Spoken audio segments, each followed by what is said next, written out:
Well, I mean, that is kind of the crazy thing about Christianity, where you have this Jewish itinerant guy who's walking around first century Roman occupied Judea. He's making some pretty audacious claims to be God himself. And then he predicts his own death and resurrection. And then his disciples they think it's over. Like, they're like, he's dead. We're done. Yeah. And then they go from 11, scared men, because Judas commits suicide, scared men in an upper room, to completely overhauling the Roman world in only a couple hundred years, because of this claim that they say they saw Jesus resurrected. Like, there's something different that goes on there, that they're like, this is a miracle, right? Dead people don't usually rise from the dead. So what is your personal belief when it comes to the resurrection? What do you think happened? Do you have a belief, or do you just try to interpret the text and try to see what is the message? Well, I think, so as a historian, I do think it is a historical question. You have a guy who objectively lived, he objectively died, and then individuals close to his inner circle claim that they see him not dead. Right. Again. This is a highly unusual activity. Highly unusual. Right. So, but it's hard when you're dealing with illiterate populations, you're dealing with thousands of years of time, you're dealing with an oral tradition, and then you have us sitting here talking about it in 2024, trying to figure it at the end of 2024, trying to figure this out. Literally the end. Yeah. Last couple of days. It's very difficult for anybody who thinks of themselves as an intelligent person who's secular to even entertain the possibility that someone died and come back to life.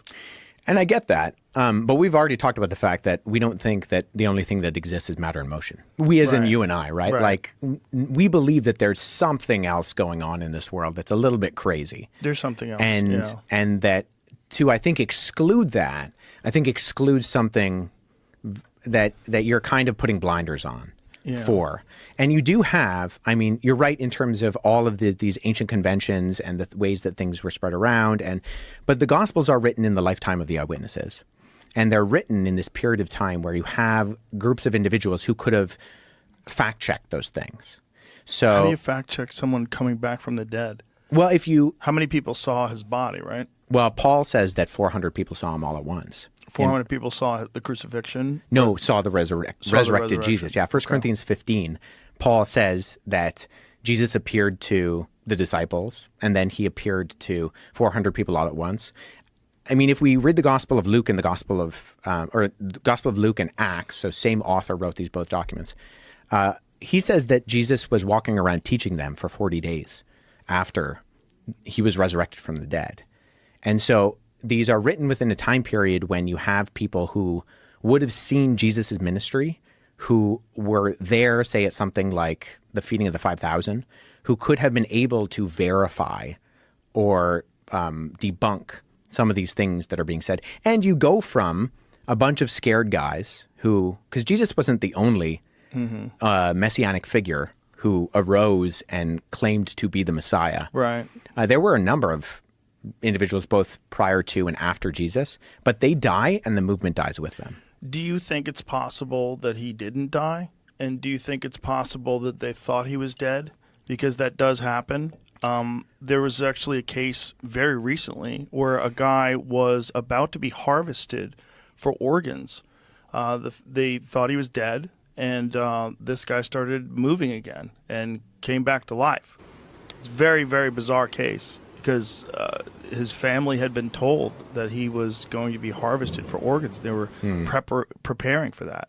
And this guy comes back. Yeah, I mean, we know a lot about Roman crucifixion. And we know brutal. that, and we know that they did their job well. Yeah. And so, in fact, if you look at, say, very skeptical biblical scholars, like non-believing, atheist, agnostic Christian scholars, they will say if we can know anything about Jesus, like they'll cast a doubt on a lot of the things that we read about in the Gospels in terms of the actual historical Jesus of Nazareth. They'll say one thing we can be sure of is that he died by crucifixion under Pontius Pilate. Because we have not just multiple attested documents that we refer to as the New Testament, but Roman and Greek and Jewish writers refer to that claim afterwards and talk about the fact that you have this guy, and it's mocked within earliest Christianity. So one of our earliest, in fact, not one of, the earliest depiction of Jesus on the cross is called the Alexamenos Graphido. And it's probably from the end of the first century. And it's it depicts an individual with their arms raised in an act of worship, worshiping a man with a donkey's head who's being crucified. Whoa. And right beside it, it says Alexamenos worships his God in Greek. Whoa. And it's mocking, right? Because crucifixion was for the lowest of the low. It was for like slaves. In fact, if you were a Roman citizen, you were banned from being crucified. Who was it that got crucified upside down? Peter. Why? Was it because like regular crucifixion wasn't good enough for him? Or what didn't deserve it because Christ had gone through it? Well, so the story is that they say, we're going to crucify you. And he says, it's like too big of an honor to die like my Lord. And they say, well, we can fix that. Oh, Jesus. Shut your mouth, buddy. Listen, the Romans were pretty brutal. Oh, yeah. Man. But this is why we know, like it's interesting. We know a lot about crucifixion, but crucifixion was seen as so disgusting. I believe it was Cicero who said that like the word crucifixion shouldn't even be on a Roman man's lips. Wow. I mean, the word excruciating, right. X is off of in Latin, and crus, off the cross. Oh, so that's where we get that word, is because this was designed to humiliate, and it was designed to be as painful as possible.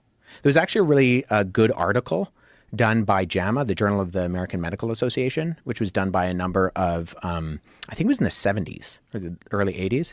It was done by a group of biblical scholars and then medical professionals. And so they looked at the conventions of what we do know about Roman crucifixion, and then they looked at the descriptions in the gospel to try to figure out, okay, if we could diagnose how Jesus died, how would he have died? And so they basically came up with this idea that he probably asphyxiated to death. You kind of drown in your own blood. But the chances of Jesus surviving the crucifixion, I think, are narrow to none. And the chance of him appearing 3 days later completely fine, I mean, if the first thing you do, if you survive a crucifixion and then you go and you find your disciples, the first thing you say is not, peace be with you. It's right. Get me to a hospital, right? Did they have them back then? No, not really. Also, are we entirely certain of their measurement of days? So this is an interesting question because of the differences between when the Gospel of John says Jesus died compared to the Synoptics, because John appears to be using the Roman convention of counting time, and the other Gospels, when they describe the timing, appear to be using the Jewish ones. And actually, if you correlate between the two, they match up pretty well. So the thing is, with Jews, any part of a day was considered a day. So 3 days and 3 nights becomes almost an idiom for any part of that day is the day. So if Jesus, and because they count evening and morning, evening to morning is the day, it's very possible that it wasn't like how we would think of 3 24-hour days, especially if he dies on Friday and wakes up on Sunday. So that would actually make it less time than more time. Yeah. It's not like he had recovery time. Oh, no, he didn't have recovery That's time. what I'm saying. That's what I'm kind of getting. It's not like it was 3 days. It was actually 3 months. Oh, no. Yeah. No, not like that. Then 400 people saw him afterwards. That's the claim that Paul makes. Paul makes his claim. Yeah. And how many different people have some sort of a recollection or a writing or something that's attributed to them of being witness to his resurrection? Well, you have Peter, Paul, Jude, James, and Matthew, Mark, and Luke. The thing with Matthew, Mark, and Luke is that Matthew and John are attributed to direct disciples of Jesus. Luke and Mark are not. So they are not eyewitnesses within the Jesus community. In fact, Luke prefaces his gospel by saying that. He's right up front about this. He's like, hey, I'm not an eyewitness. Don't confuse me with an eyewitness. But he actually uses conventional writing. What's the term I'm looking for? He uses writing conventions of the day that would fit within regular biography that was written within the Roman world. So you have a guy named Quintilian who is basically, I mentioned him before, with the he's teaching people how to write, and he says that if you're going to write biography, you need to be interviewing eyewitnesses, and you can't be too far away from the event to be able to write these things. And Quintilian, Lucian, and Josephus, who are all these very prominent ancient biographers and writers of history, have a lot of crossover in the way they describe how you should write history with the words that Luke uses at the beginning of his gospel, where he says, I'm interviewing eyewitnesses and I'm writing up an orderly account. And so he's saying, I'm going to use these methods that are expected as good history of my day. I'm not an eyewitness, so I'm going to try to find the people who are eyewitnesses, and I'm going to try to encapsulate this within a document that communicates what is being written. So we have an account of the resurrection. Do we have an account of the denial of the resurrection? Is there an historical record of him just dying and this, like a refutal or a rebuttal rather to what they're saying? No, the only ones from the ancient world that deny his resurrection are groups that come on afterwards that sometimes are described as Gnostics, and they're not necessarily just denying it for the reasons we might think they were. They're denying it because they have incorporated ideas of pagan philosophy where they believe that the spiritual is good and the physical is bad. So if Jesus was crucified, let me back up. If Jesus is God, he cannot have a physical body. So they deny that he actually had a physicality to him. This is sometimes called Docetism because dokein in Greek means to seem. So these groups that we describe as the docetics, they are denying that Jesus had a physical body. He only seemed to have a physical body. And they wrote documents later on. So the Gospel of Peter, which comes around in, 2nd, 3rd, 4th centuries, is being written, and it has Jesus kind of chilling on the cross because he's not really physical because he's divine, and physical entities don't have physical bodies. So we don't actually get like a concrete denial of his resurrection in that way until you get things like the Gospel of Barnabas in the Middle Ages, which is it's actually the document that Billy brought up to me in the conversation we had, is the evidence that Jesus was never crucified, the Gospel of Barnabas. Well, Gospel of Barnabas is 15th century. It paraphrases Dante's Inferno. It's not an ancient document. So, but in the ancient world, nobody really had that big of a problem with these kind of supernatural claims. The more of the kind of skepticism was why you would worship a crucified individual to begin with. Wow. So they were less surprised that he was resurrected. Or that you would worship a crucified like teacher was just seen as silly. Because it's so humiliating to be crucified. Yeah. Yeah. And that like a God would let himself go through this. Right. Like what are you talking about? In fact, the ancient world didn't really have a problem with supernatural events.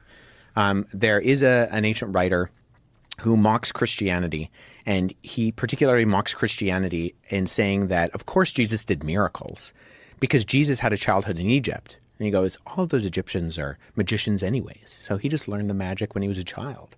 So he actually confirms, incidentally, two things: that the narrative in the Gospels where it says that the Holy Family fled to Egypt during the reign of Herod, he corroborates that he actually thinks that happened and that Jesus did miracles. He just attributes the miracles to Jesus being a traveling magician anyways. And, anybody who lived in Egypt knows some magic. That is what's really fascinating, that the mindset of the people that lived back then was that whatever was going on in Egypt was so crazy that they had to be magicians. Yeah. Yeah, but everybody believed in supernatural events. Like there's no such thing as like a secular work in the ancient world. Even Plutarch, who's one of the most famous biographers in the ancient world, he wrote 90 biographies, of which 60 still survive today. He was a priest of Apollo. So like he's already assuming that the gods exist, that crazy things are going to happen in the world. And so they didn't have a problem with people doing miracles or crazy things happening. Well, that's also why it's so interesting trying to put your mind into the context of people that lived back then when you try to interpret what these stories were all about, because they did believe in things that weren't real. So when they talk about this thing that we're supposed to believe is real, when you have all this evidence that they believe things that aren't true, Yeah. it's interesting, right? Because like you're now saying, yeah, but this one really was true. Right. Well, there's so many different things that they thought of and believed that weren't true. Yeah. If you enjoyed today's episode on JRE Plus, don't forget to give it a thumbs up and share your thoughts in the comments below. Thank you.